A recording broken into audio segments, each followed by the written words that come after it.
बिस्मिल्लाहिर्रहमानिर्रहीम। आज 3 दिसंबर 2023 है। हमारी आज की बैठक का आगाज़ हुआ चाहता है। आज का मौजू है मुस्बत सोच को समझना और यकीन कामल के रास्ते में जो रुकावटें हैं उनको किस तरह दूर किया जाता है।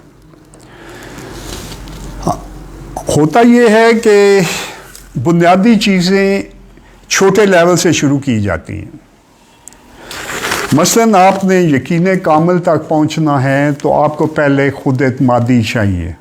खुद एतमादी पहला स्टेप है, ये पहला कदम है। खुद एतमादी के बगैर आप कभी भी यकीन कामल तक नहीं पहुंच पाएंगे। और खुद एतमादी के लिए आपको नेकी या मुस्बत सोच, नेकी की हर बंदा अपनी अपनी तशरीह करेगा। हमारे मुल्क में ये तशरीह है कि गरीब को मांगने वाले प्रोफेशनल बैगर को 10 रुपए दे दिए, ये नेकी है। भाई तुम तो गुनाह कर रहे हो। पेशेवर को दे के किसी हकदार को दो, इसको पेशेवर बना रहे हो, मज़ीद लोग बनते हैं। आप अगर 500 रुपये जमा कर किसी गरीब को दे देते हैं। इस वजह से मैं मुस्बत सोच पे इसलिए बात करता हूँ कि वो आसान है लोगों की समझने। तो मुस्बत सोच से ही आदमी पहुंचता है कॉन्फिडेंस पे। कॉन्फिडेंस से यकीन कामल का सफ़र है। और लोग मुझे ये शिकायत कर रहे हैं कि हम मुस्बत सोच को समझ चुके हैं, इसकी प्रैक्टिस करते हैं, लेकिन हमें रिज़ल्ट नहीं मिल रहे। आखिर इसकी वजह क्या है? उसकी वजह यह है कि आप अगर मुस्बत सोच को छोटे लेवल से शुरू करते हैं कि पहले दिन आप बैठ के ये ना कहें ये सारा छाती सोने का हो जाए, उसके बजाय आप छोटे लेवल से मशक करें। जब आप कदम ब कदम चंद बार किसी चीज़ को कामयाबी से कर लेते हैं तो आपके अंदर से उसका यकीन बैठ जाता है। वो अमल पुख्ता होकर आपके अंदर बैठ जाता है। ये इतनी अहम चीज़ है कि कुरान पाक में अल्लाह ने किस तरह मिसाल दी है कि हज़रत इब्राहीम अल्लाह ताला सवाल करते हैं कि अल्लाह तू मुर्दों को किस तरह ज़िंदा करता है। तो अल्लाह ने पूछा क्या तुम्हें मेरे वादे पर शक है? अल्लाह जानता था, लेकिन हमें समझाने के लिए बातें की जाती हैं। तो उन्होंने कहा नहीं, मैं अंदरूनी तसल्ली के लिए, कल्ब के लिए मैं इसे पूछ रहा हूँ, देखना चाहता हूँ। फिर अल्लाह ने कहा 4 परिंदे लो, इन्हें पालो, उनके बाद ज़बह करके रखो। आप वो सारी स्टोरी जानते हैं।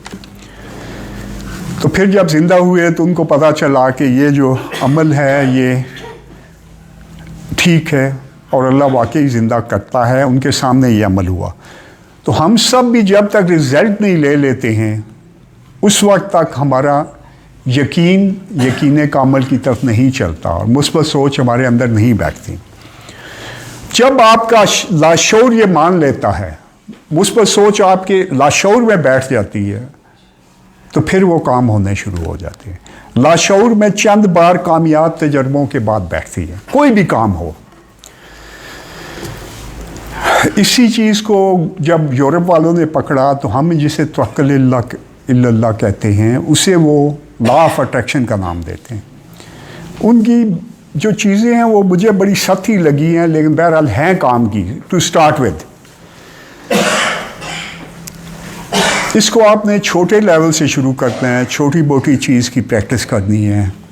कोई गरीब आदमी है 5-7 हज़ार की करे, बड़ा थोड़ा अमीर हो 30-40 हज़ार की कि मुझे यह चीज़ चाहिए। एंड्रॉयड फ़ोन भी हो सकता है, कोई आपके लिए सूट हो सकता है, कोई और चीज़। एक बार मिलेगी, 2 बार मिलेगी, उसके बाद आपका यकीन बैठ जाएगा कि ये चैनल ओपन हो गया। ये छोटे लेवल से करके आपको, मेरे पास जो लोग आते हैं मैं हीलिंग उन्हें सिखाता हूँ, तो मैं कहता हूँ यार शुरू में कैंसर पे हाथ मत डालो। शुरू में सर दर्द, कमर दर्द, इस किस्म की चीज़ें ठीक करो। चंद बार के बाद तुम्हारा यकीन बैठ जाएगा, फिर कैंसर भी ठीक हो जाता है। ये अमल जब पुख्ता हो जाता है आपके अंदर बैठ जाता है। तो हमने अपने अंदर इतनी अजीब व गरीब प्रोग्रामिंग बैठाई हुई है इन्हीं वजूहात पे कि आपका ज़हन हर चीज़ में एक दायरा लगा लेता है। हम हज़ारों दायरों में फंसे हुए हैं। ये दायरा हमारी अपनी आमदनी के बारे में भी होता है गरीब मुल्कों में, कि हमारी आमदनी इतनी है, हम इससे ज़्यादा नहीं कमा पाते। हमारी अक्ल के बारे में भी होता है, और अक्ल के अंदर भी इसने बहुत से खाने बनाए हुए हैं कि मेरे जहन, मैकेनिक का जहन उसमें बहुत चलता है गाड़ियों के मामले में, आईटी वाले का जहन आईटी में चलता है, किसी का सियासत में बड़ा चलता है, किसी का समाजी मामलात में, क्योंकि उसने जब थोड़ी उसकी स्टडी की उस फील्ड की, तो उसके अंदर कॉन्फिडेंस आना शुरू हो गया। जो नॉलेज मिलती है कॉन्फिडेंस आता है, कॉन्फिडेंस आगे चल के यकीन में तब्दील हो जाता है, फिर आपका जहन उसमें बहुत अच्छी तरह काम करता है। जब तक आपको ये एतमाद नहीं आएगा, आपका जहन उसमें ठीक काम नहीं करेगा। आपकी जब तक उस पर गिरफ्त का एहसास नहीं होगा, आपका जहन काम नहीं करेगा।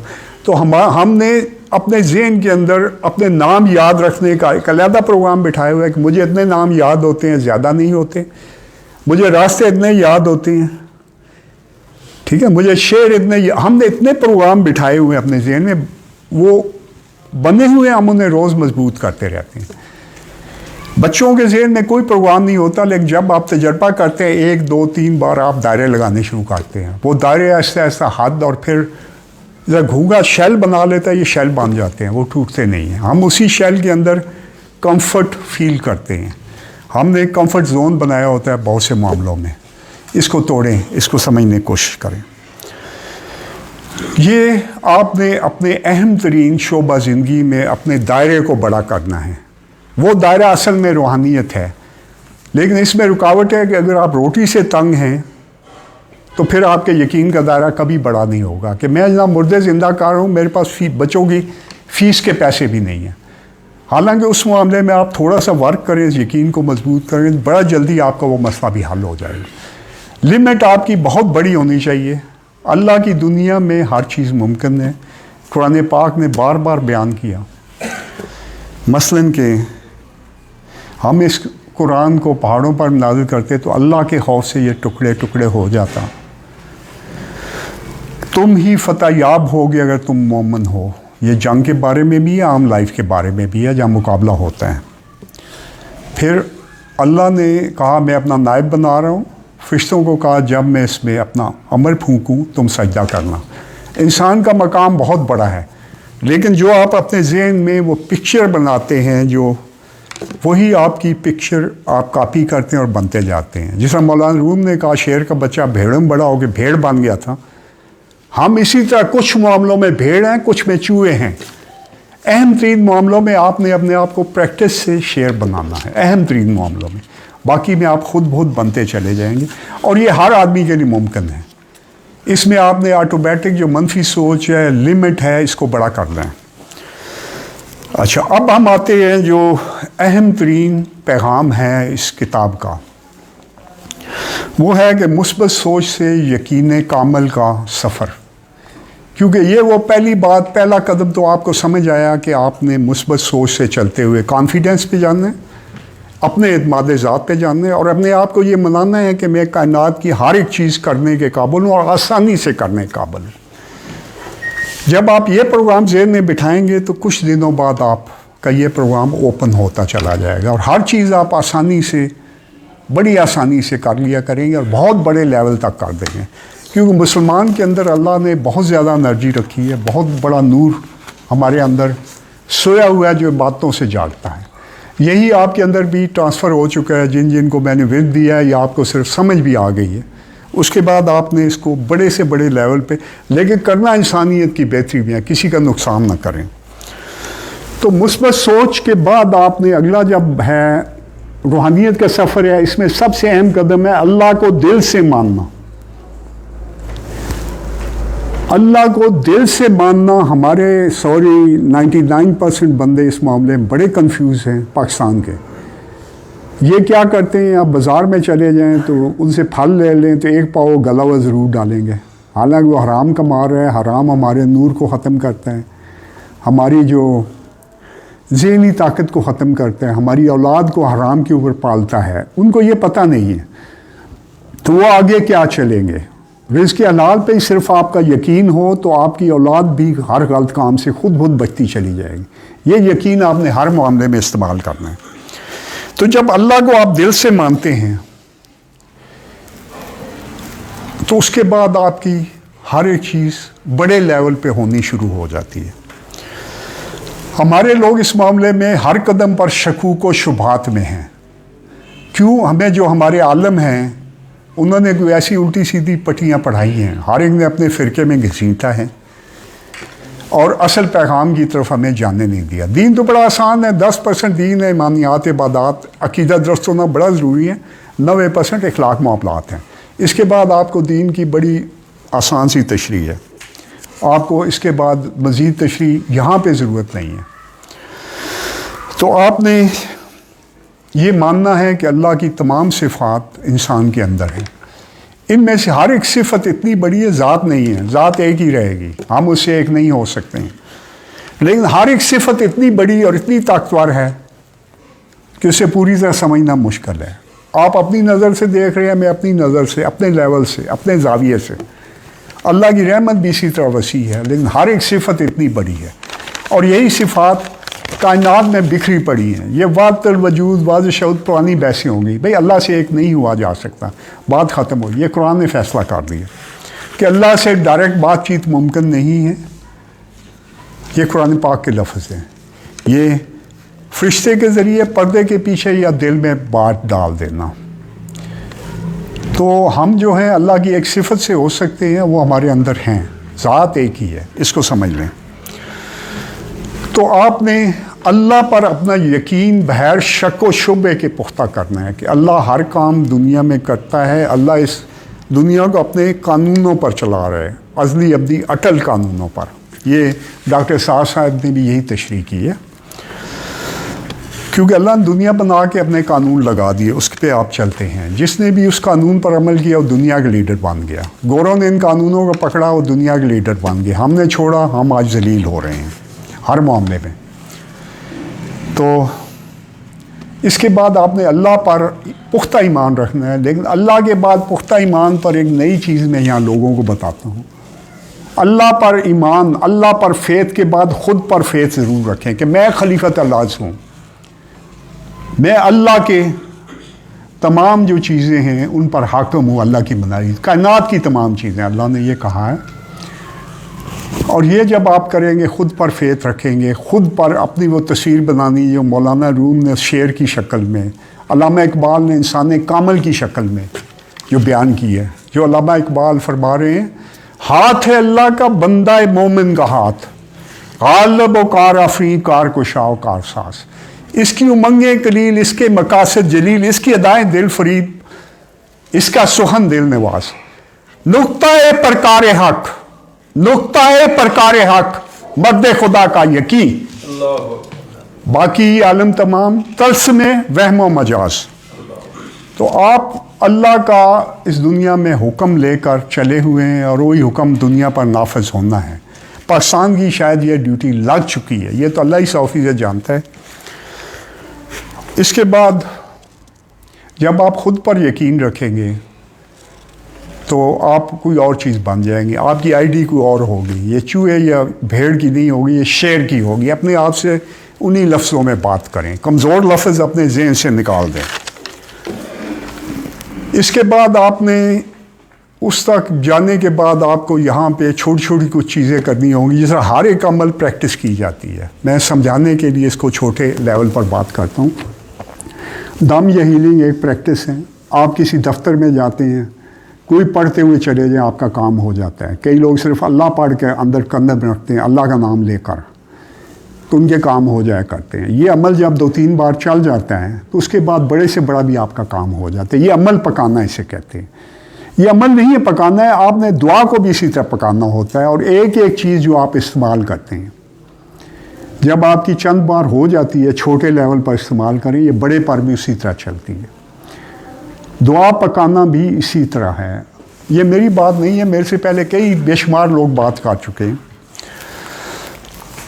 तवक्कुल शाह अम्बालवी ने कहा था कि तवक्कुल पकाने से पकता है। उन्होंने कहा, मिसाल दी थी इसी मामले में कि आप कहीं बैठे हैं तो कोई बंदा आकर कहता है कि मैं आपका ख़र्चा दूंगा, तो आप उसकी छुट्टी करा दें, और अल्लाह दूसरा बंदा भेज देगा, आप उसकी भी छुट्टी करा दें। अल्लाह बंदा भेजता रहेगा जब तक आपका तवक्कुल पुख्ता नहीं होता, उस वक्त तक भेजता रहेगा। लेकिन इससे अगला कदम, जब ये तवक्कुल पुख्ता हो जाता है, आपके पास खुद बहुत ज़रूरत की चीज़ें पहुंचती आती है, ये चैनल ओपन हो जाते हैं। लेकिन इसके बाद रद्द तवक्कुल अगला स्टेज है, जिसमें आपने थोड़ा सा बंदोबस्त करके तवक्कुल को बड़े लेवल पर लेके जाना है। इसी पे टेस्ट नहीं करना है खाने पीने पे। आपको अल्लाह हर मामले में हर एक मालूमात, हर एक नॉलेज आपके पास भेज देगा। ये इंसान के अंदर मौजूद है, ये भी अमल आपने अपने अंदर बिठाना है। मादी चीज़ों से बड़ा ये है कि आपको वो नॉलेज मिल जाए जो नॉलेज आपको ज़रूरत है यहाँ दुनिया में हर एक बड़े लेवल के रूहानी काम या लोगों की मदद या तबलीग के लिए। तो ये आप पका सकते हैं, बहुत कोई मुश्किल चीज़ नहीं है। इसमें आपने जो भी काम करना है उसे कामयाबी आसानी से करने का ज़हन में रख कर करें, और बिस्मिल्लाह रहमान रहीम पढ़ कर रिलैक्स होकर काम करें। इंशाल्लाह आपका हर काम हो जाया करेगा। उसके बाद आपने शुक्र का सहारा लेना है। जो काम नहीं हो रहे हैं, शुक्र 1000 गिरहें खोलता है। कामयाबी आसानी शुक्र, मुक्सरन इसे सब्र शुक्र कहा जाता है। सब्र का मतलब यह नहीं हम लेटे रहें, रोते रहें, मार खाते रहें। सब्र का मतलब है खड़े रहें, इस्तेकामत रखें, आप ही कामयाब होंगे। वक्त पर आपको कामयाबी, कभी रुक जाए कभी चल पड़े, ये सब्र है। शुक्र का मतलब है जो है उस पर शुक्र करें और तलाश जारी रखें जो कमी है उसकी। तो ये आपने करना है। देखिए ये दुनिया एक दिन की है, हमें सबको पता है, लेकिन इस दुनिया को अच्छी तरह गुजार के आगे का करें। और हमने हर एक के लिए आसानियाँ पैदा करनी है, हर मुसलमान के लिए, और दुनिया को अच्छी जगह बनाने की कोशिश का नाम ही जिहाद है, जो हम पर फ़र्ज़ है। हर एक मुसलमान की ये ड्यूटी है कि अपने आप को संभाले, अपनी लाइफ को मैनेज करे, फिर अपने आसपास फैमिली, दोस्तों, बिरादरी, मोहल्ला, शहर, मुल्क, दुनिया पूरी को मैनेज करे। जितनी आपकी हिम्मत है आपने उस लेवल पर काम करना है।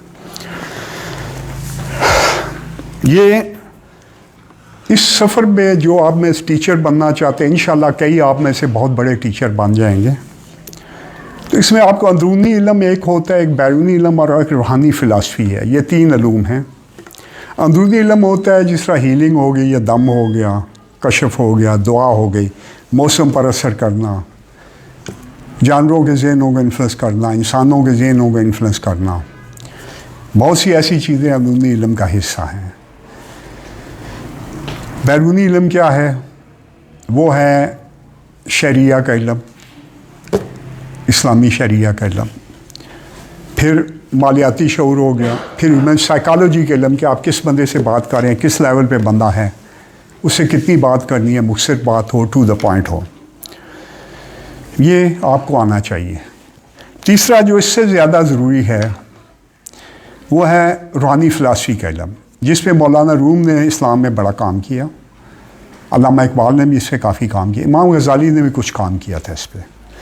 हम रूहानी फ़िलासफ़ी का इल्म आपको ले आता है अंदरूनी इल्म तक। इसकी अहमियत भी बड़ी है। हमने उस पर बहुत कम काम किया है। इस काम की बड़ी ज़रूरत है। मैंने अपनी किताब रूहानियत दानिश, इसके नए एडिशन में मैंने तकरीबन ये सारी चीज़ें जो कमी थी वो डाल दी है, और लोग भी शायद इस पर काम कर रहे होंगे। लेकिन आजकल जिनके पास बैरूनी इल्म है उनके पास अंदरूनी इल्म नहीं है। आपको ज़्यादातर टीवी पर आगे पीछे वो लोग मिलेंगे जो स्कॉलर हैं। जिनके पास अंदरूनी इल्म है वो बातें नहीं कर सकते, वो बताने में नाकाम रहते हैं कि मैं इल्म क्या है, हम कहाँ खड़े हैं। तो ये दोनों चाहिए। और रूहानी फ़िलासफ़ी के इल्म बड़े रूहानी टीचर को चाहिए। ये इल्म ना होने की वजह से लोग आज रूहानियत की तलाश में कहाँ जा रहे हैं, इंडिया कहाँ जा रहे हैं, तिब्बत। ओ भाइयों, कुरान कह रहा है कि आज मैंने अपना वादा पूरा कर दिया, अपना दीन कामिल कर दिया, इस्लाम को आपका दीन पसंद किया। और आगे क्या है कि कुरान में तमाम इल्हामी किताबों के इल्म शामिल हैं। ये भी कुरान पाक के लफ्ज़ है। तो हम उसको समझ नहीं रहे हैं, हम उसको समझने की कोशिश करें। और अल्लाह ने दीन को समझना आसान कर दिया। मैं नेट पर अनकरीब कुरान पाक, कुरान फहमी के सादा असूल के नाम से 2 पेज डालने लगा हूँ, वो आप पढ़ लीजिएगा। और ये काम बड़ा आसान है, बड़ा आसान है। इसमें रूहानी फ़िलासफ़ी में एक दिलचस्प बात यह है कि हज़रत शेख अब्दुल कादिर जिलानी ने, वो चूँकि शरिया के आलम भी थे और मौलाना रूम भी शरिया के आलम थे। हज़रत शेख अब्दुल कादिर जिलानी जो फतवा दिया करते थे हनफी और शाफ़ी मसलक में, इस वजह से वो इतने मजबूत थे कि वो दूसरों से ऊपर चले गए। मौलाना रूम भी दीन के बहुत बड़े स्कॉलर थे, इनके वालिद भी थे।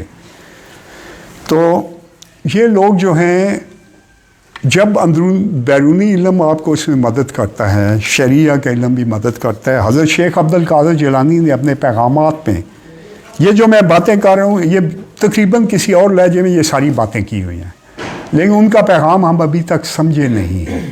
उन्होंने तशरीह नहीं की है, तशरीह आपको ख़ुद ब खुद आ जाएगी। तो ये चंद एक बातें थी जो मैं आपको गोश गुजार करना चाहता हूँ। आप में से जो लोग मेरे स्टूडेंट नहीं हैं, वो अगर 500 बार दुरूद इब्राहिमी पढ़ लें और हर काम को कामयाबी, आसानी, शुक्र के साथ करें, तो इंशाल्लाह हर काम हो जाएगा। और जब भी सोचें, अपने लिए मुमकिन और आसान सोचें। अल्लाह की दुनिया बड़ी वसी है, अल्लाह की रहमत बड़ी वसी है। जो जो आपका लेवल ऊपर जाएगा, आपको कुरान पाक में से नए लफ्ज़, नए मतलब मिलेंगे और आपकी अपनी शख्सियत भी वसी होती चली जाएगी। आपका बहुत बहुत शुक्रिया। अल्लाह हाफिज़। कोशिश कीजिए कि इस वीडियो को तमाम लोगों तक पहुँचाएँ। अच्छी हो सब्सक्राइब करें और मेरे चैनल को उसके बाद ये करें। अल्लाह हाफिज़।